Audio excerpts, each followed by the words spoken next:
ছাত্ৰ ছাত্ৰীসকল, যোৱাকালি ভাষাৰ আমি প্ৰথম পাঠ কৰিছিলোঁ, আমাৰ গাঁও কবিতাটো বুজাইছিলোঁ। আজি তাৰে দুটামান প্ৰশ্ন আলোচনা কৰিম, তোমালোকে মন দি শুনিবা। তাৰে পিছত মই লিখি দিম। আজি লিখি নিদিওঁ, এইকেইটা প্ৰশ্নৰ উত্তৰ দুটামান দিম, ডাঙৰ প্ৰশ্ন উত্তৰকেইটা বেলেগ দিন লিখি দিম। গতিকে আগতে আমি প্ৰশ্ন উত্তৰকেইটা আলোচনা কৰোঁ, আৰু আজি আলোচনা কৰা প্ৰশ্ন উত্তৰকেইটা মই বেলেগ দিন লিখি দিম। খালি বুজাইছিলোঁ তোমালোকক আমাৰ গাঁও পদ্যটো, নিশ্চয় তোমালোকে ৰাতি পঢ়িছা, পঢ়ি মুখস্থ কৰিবা। প্ৰথম 4 শাৰী, পিছত 4 শাৰী, তেনেকৈ তোমালোকে পঢ়ি মুখস্থ কৰিবা। তাৰপিছত লিখিবা, লিখি মুখস্থ কৰিলে বানানবোৰো শুদ্ধ হয়, আখৰবিলাকো ভাল হয়। আজি প্ৰশ্নৰ উত্তৰ কেইটামান আলোচনা কৰিম, তোমালোকে আগতে মন দি শুনা।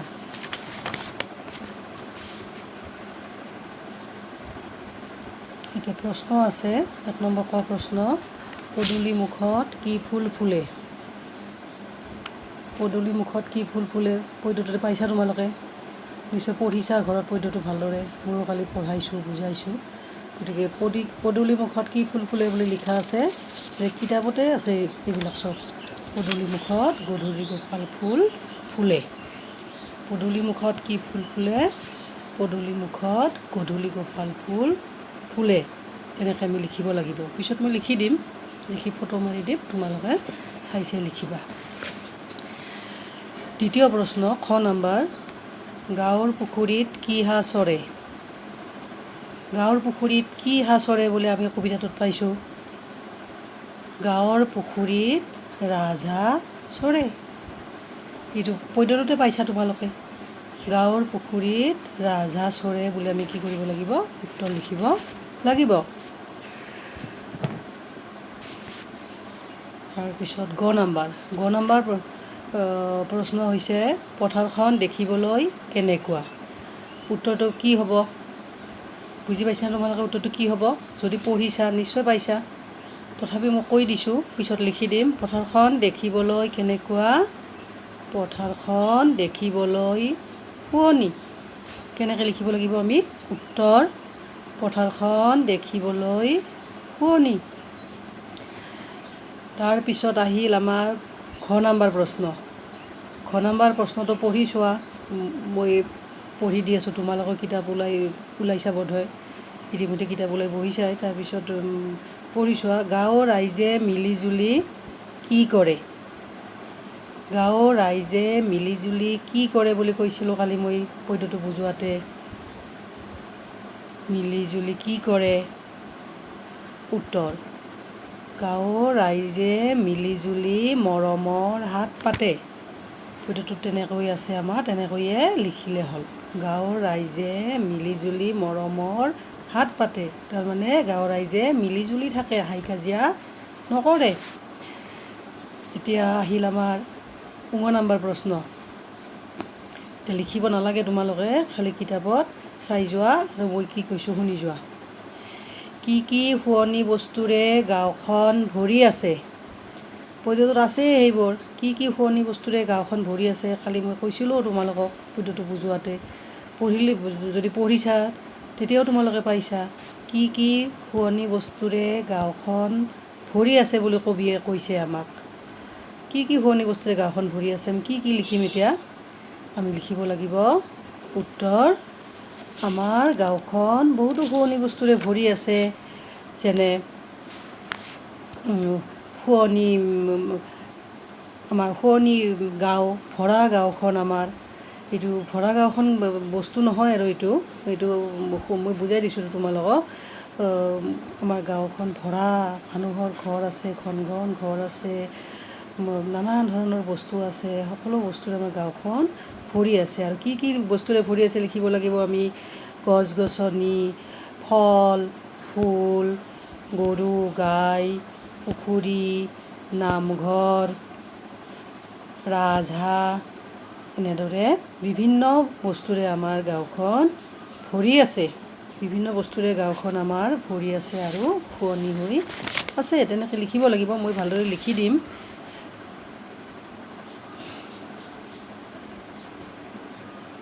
পদ্ধতিত প্ৰথম 6 নম্বৰ প্ৰশ্ন, পদ্ধতিত একেটি থুপিৰে ফুল বুলি কাক কোৱা হৈছে? কাক কোৱা হৈছে পদ্যটোত একেটি থুপিৰে ফুল বুলি? তাৰমানে এটা ফুলৰ থোপাত যেনেকৈ বহুত ফুল লগ হৈ থাকে, তেনেকৈ কাক কোৱা হৈছে একেটি থুপিৰে ফুল বুলি? এইটো পঢ়ি চালে তোমালোকে গম পাবা। মই লাইনটোৱে পঢ়াই দিছোঁ। শুৱনি আমাৰ যত ভাই ভনী, ৰহিম মহিম দোল, পদুমী কদমী মেলিনা চখিনা, একেটি থুপিৰে ফুল। গতিকে আমি ইয়াতে নামকেইটা লিখিব লাগিব। একেটি থুপিৰে ফুল বুলি কাক কাক কৈছে?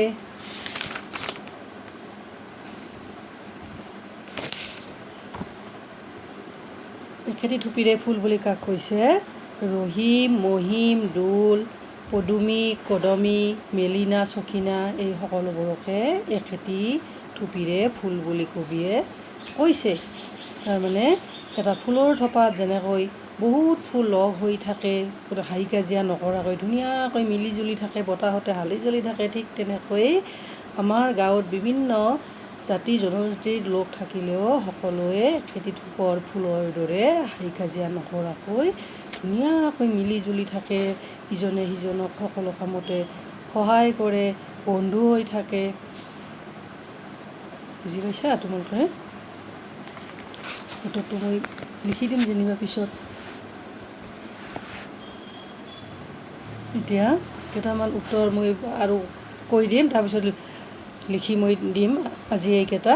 আৰু অলপ আগতে যিকেইটা প্ৰশ্ন উত্তৰ তোমালোকক ক'লোঁ, এইকেইটা মই পৰহি লিখি দিম, অহাকালি লিখি নিদিওঁ। অহাকালি তাৰমানে ক্লাছ কৰিম, যিহেতু 2টা ক্লাছ লওঁ মই, ক্লাছ 3 আৰু ক্লাছ 2।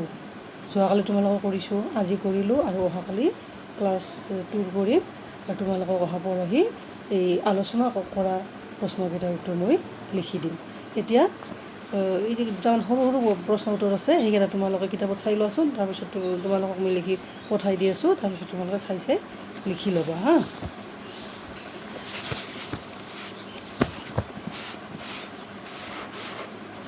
তোমালোকে চাই লোৱা এতিয়া। এই আমাৰ গাঁও পদ্ধতিৰে হেৰিত আছে, 3 পৃষ্ঠাত আছে এই প্ৰশ্নকেইটা। তলত দিয়া প্ৰতিটো শব্দৰে বাক্য সাজু আহা। 2টাকৈ বাক্য সাজু আহা লিখা আছে। এতিয়া যেনিবা মই এটাকে বাক্য সাজা কওঁ, তাৰপিছত এটাকে মই লিখিও দিম, তোমালোকে চাই লিখি ল'বা। আৰু এটা এটা তোমালোকে নিজে নিজে লিখি ল'বা। তাৰমানে ঘৰত মই এইকেইটা গৃহ কাৰ্য হিচাপে দিলোঁ। মই এটাকে বাক্য ৰচনা তোমালোকক লিখি দিম এতিয়া, আৰু প্ৰত্যেকটা শব্দৰে আৰু বেলেগ এটা এটা বাক্য ৰচনা তোমালোকে ঘৰত লিখিবা। আৰু এইটো তোমালোকক গৃহ কাৰ্য হিচাপে দিছোঁ মই। চাই লোৱা এইটো পিছে প্ৰশ্ন।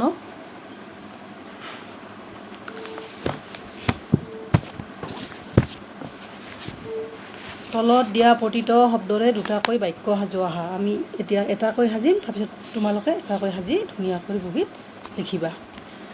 প্ৰথম এটা উদাহৰণ দিছে, শুৱনি। কিতাপত দিয়াই আছে শুৱনি, এটা বাক্য ৰচনা কৰি দিছে কিতাপত। এইটো আমাৰ গাঁওখন অতি শুৱনি। যিটো শব্দ তাৰমানে আমাক বাক্য ৰচনা কৰিব দিছে, সেই শব্দটো এই বাক্যটোৰ মাজত থাকিব লাগিব। আমাৰ গাঁওখন অতি শুৱনি, গতিকে শুৱনিৰ তলত এডাল আস্তানি দিছে। এতিয়া এনেকৈ আস্তানি দিব লাগিব। আমাৰ গাঁওখন অতি শুৱনি, আস্তানি দিছে উদাহৰণত। তেনেকৈ আমি বেলেগ বাক্য সাজিলেও আস্তানি দিব লাগিব। দ্বিতীয় শব্দটো আছে ৰচকী। এইটো উদাহৰণে দিছে, গতিকে প্ৰথমটো হ'ব এইবাৰ। প্ৰথম শব্দটো আছে মনোহৰ।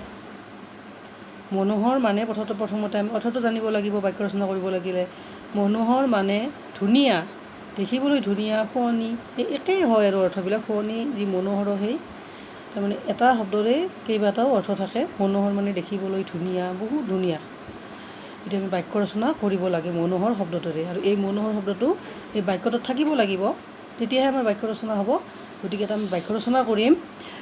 মনোহৰ বাক্য ৰচনাটো কৰিম। আমাৰ ফুলনিখন দেখিবলৈ মনোহৰ, নতুবা ফুলনিখন দেখিবলৈ মনোহৰ। গতিকে মনোহৰ শব্দটোৰ তলত এটা আস্থানি দিব লাগিব আমি। তাৰপিছত শব্দটো হৈছে ৰচকী। ৰচকী শব্দৰ অৰ্থটো জানিব লাগিব আমি। ৰচকীটো কি হয়? ৰচ মানে কি হয়? ৰস। ৰচকী ফুলৰ ৰস পান কৰে। আৰু ৰচকী মানে এই যে কওঁ ৰচকী চিত পখিলী, ৰচকী পখিলাবিলাকে যে ফুলত পৰি ইটো ফুলৰ পৰা সিটো ফুলত গৈ ফুলৰ মৌ চুহি খায়, এইটো হৈছে কি? ৰচকী পখিলা বুলি কৈছে কবিয়ে ইয়াতে। ৰচকী পখিলাজনীয়ে কি কৰে? ইটো ফুলত পৰে, তাৰপিছত আৰু আন এটা ফুলত পৰে, তেনেকৈ ফুলৰ মৌ চুহি খায়। ইয়াক কি কৈছে? ৰচকী পখিলা। গতিকে আমি বাক্য ৰচনা কি কৰিম? ৰচকী পখিলাটোৱে ফুলৰ মৌ পান কৰি আছে। ৰচকী পখিলাজনীয়ে বা ৰচকী পখিলাটোৱে ফুলৰ মৌ পান কৰি আছে। তাৰ পিছৰ শব্দটো হৈছে মিলিজুলি। মিলিজুলি মানে কি? খালি কৈছোঁৱে তোমালোকক মই পদ্যটো বুজোৱাতে। মিলিজুলি হৈছে হাই কাজিয়া নকৰাকৈ থকা। হাই কাজিয়া নকৰাকৈ ধুনীয়াকৈ আমি ভাই ভনীৰ দৰে ধুনীয়াকৈ আমি যিটো মিলিজুলি থাকোঁ, তাৰমানে এইটো কি কয়?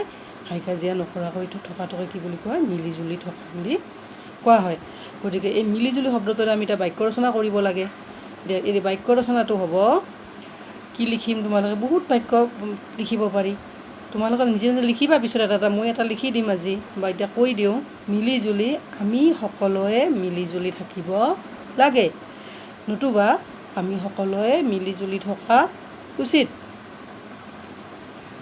এই বাক্য ৰচনাটো আমাৰ এতিয়া হৈ গ'ল। তাৰপিছত মই এতিয়া লিখি দিম তোমালোকক। এতিয়া লিখি ফটো কৰি দিম, ফটো মাৰি দিম। তোমালোকে চাই ধুনীয়া কৰি আখৰটো প্ৰথমতে ডাঙৰ কৰি ল'বা ফোনত। সৰু হ'লেতো বুজি নাপাবা, ডাঙৰ কৰি লৈ ধুনীয়াকৈ লিখিবা। গতিকে ইয়াৰ পিছত আৰু প্ৰশ্ন এটা কৈ দিওঁ তোমালোকক। তাৰ তলতে আছে আৰু ইয়াৰ বাক্য ৰচনাৰ তলতে আছে, কিতাপত চাই ল'বা তোমালোকে, তলতে আছে। তলত আস্তানা শব্দৰ বিপৰীত অৰ্থ বুজোৱা শব্দৰে খালী ঠাই পূৰ কৰোঁ আহা। বিপৰীত শব্দ পাইছা আগতে, তোমালোকে কৈছোঁ বিপৰীত শব্দ। যেনে সৰুৰ বিপৰীত কি? ডাঙৰ, বা ডাঙৰৰ বিপৰীত কি? সৰু। দিন ৰাতি, দিনৰ বিপৰীত ৰাতি। তেনেকুৱাকৈ আমি ইয়াতে বিপৰীত অৰ্থ বুজোৱা শব্দৰে খালী ঠাইবোৰ পূৰণ কৰিব লাগে। একবাৰ মই কৈ দিওঁ তোমালোকক, তাৰপিছত মই লিখাটো দি দিম আৰু তোমালোকে চাই লিখি ল'বা। প্ৰথমটো আছে সৰু নামঘৰ। এইটো উদাহৰণ দিছে। সৰু নামঘৰ হ'লে কি হ'ব? বৰ নামঘৰ। বিপৰীত শব্দ, সৰুৰ বিপৰীত কি হৈছে ইয়াত? বৰ। গতিকে সৰু নামঘৰ, বৰ নামঘৰ হৈছে ইয়াতে। দ্বিতীয়টো চাবা, এতিয়া কি হ'ব? মই এইটো কৈ আছোঁ। পকা ধান। পকাৰ বিপৰীত কি হ'ব? কেঁচা হ'ব। গতিকে পকা ধানৰ বিপৰীত শব্দ আমি লিখিব লাগিব কেঁচা ধান। তাৰপিছত আছে ভৰা বাৰীখনি। খালী ঠাইত ৰাখিছে, তাৰপিছত বাৰীখনি লিখিছে। আমি খালী ঠাইত কি লিখিম? ভৰাৰ বিপৰীত কি লিখিম আমি? যেনেকৈ পকাৰ বিপৰীত আমি কেঁচা লিখিছিলোঁ, ভৰাৰ বিপৰীত আমি কি লিখিম? ভৰা তাৰমানে ভৰি আছে। তাৰপিছত ভৰা বিপৰীত শব্দ কি হ'ব? খালী হৈ আছে বা শূন্য হৈ আছে। গতিকে ভৰা বাৰীখনি, ইয়াতে শূন্য বাৰীখনি, নহ'লে খালী বাৰীখনি লিখিব পাৰি। তাৰপিছত তলেদি বাট, তাৰপিছত খালী ঠাই দিছে বাট। তলেদি বাট, তলেদিৰ তলত আস্তানি দিছে। গতিকে তলেদিৰ বিপৰীত শব্দ কি লিখিম আমি? তল আৰু কি হয়? ওপৰ। তলেদি হ'লে কি হ'ব? বিপৰীত শব্দ ওপৰেদি। তলেদি বাট, ওপৰেদি বাট। নিশ্চয় বুজি পাইছা তোমালোকে এইকেইটা। গতিকে মই এতিয়া লিখি তোমালোকক পঠাই দিম, তোমালোকে চাই ধুনীয়াকৈ লিখিবা। আৰু অকল লিখি থ'লে নহ'ব, তোমালোকে লিখি উঠি ধুনীয়াকৈ পঢ়িবা।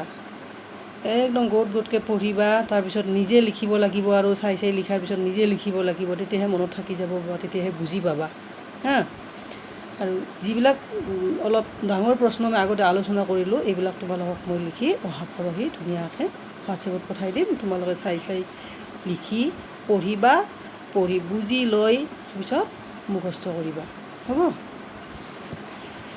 ঘৰত পঢ়িব লাগিব, ক্লাছটো নহয় আৰু কেতিয়ালৈ ক্লাছ হৈ থকা ঠিক নাই। বেমাৰৰ কৰোণা ভাইৰাছটো আৰু কিমান দিন থাকে, কিমান দিন হেৰি হয় তোমালোকে বুজি পাইছা। মা দেউতাইতো তোমালোকক কৈয়ে আছে এইবিলাক কথা। গতিকে অলপ সাৱধানে থাকিবা, বাহিৰত নলাবা, ঘৰতে ছবি আঁকিবা, পঢ়ি বোলো আজৰি সময়ত ছবি আঁকিবা, কিতাপত থকা গান চানবিলাক গাবা। এনেকৈ তোমালোকে ধুনীয়াকৈ ঘৰতে সাৱধানে থাকিবা আৰু চাফ চিকুণকৈ থাকিবা, হা? আৰু আজিলৈ আহোঁ। গতিকে তোমালোকে এইটো ধুনীয়াকৈ লিখি ল'বা, মই এতিয়া দি আছোঁ, হা?